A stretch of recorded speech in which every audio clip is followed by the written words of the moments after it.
merchant and not by the customers.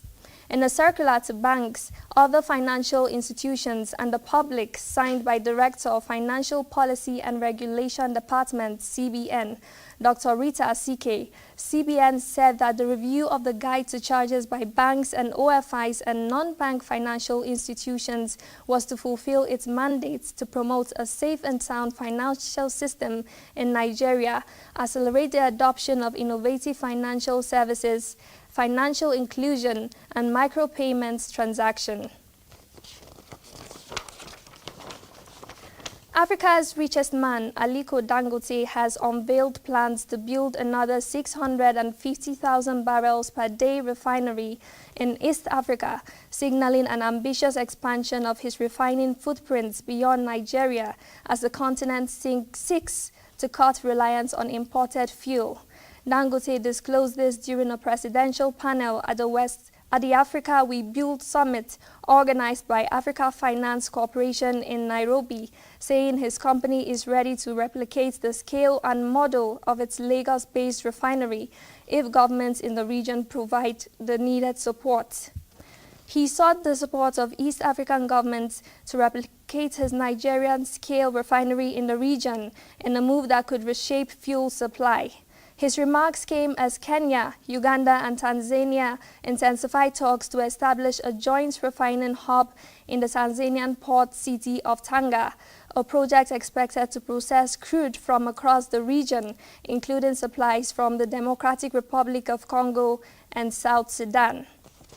Speaking at the forum, Dangote expressed confidence in the feasibility of the project, citing his experience in delivering the 650,000 barrels per day refinery in Nigeria.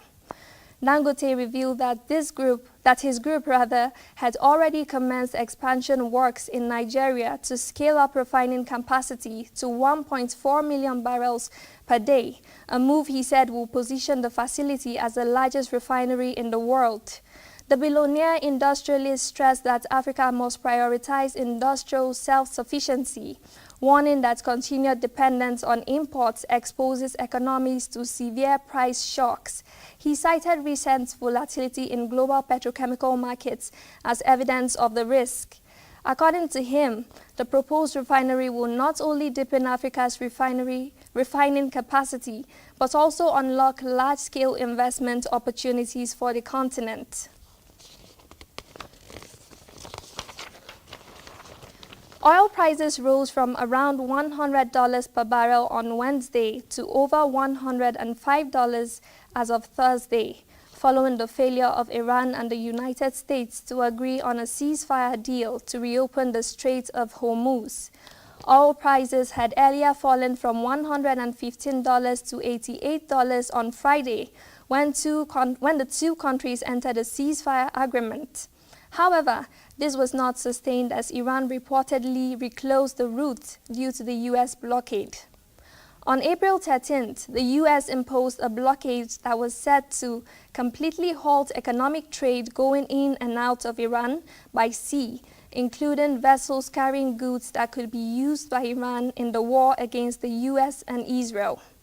On Thursday, President Donald Trump ordered the U.S. military to shoot and kill small Iranian boats suspected of deploying mines in the Strait of Hormuz. This came a day after Iran again demonstrated its ability to disrupt traffic through the channel. According to Associated Press, Trump's post on social media came shortly after the U.S. military seized another tanker associated with the smuggling of Iranian oil, escalating a standoff with Iran over the strait through 20% of all crude oil and natural gas traded passes. Meanwhile, AP reports that it was still unclear when or if the two sides will meet again in the Pakistani capital, Islamabad, where mediators are trying to bring the countries together to reach a diplomatic deal. And that's it on Business News. Stay tuned for News Track at 2 p.m. Good morning.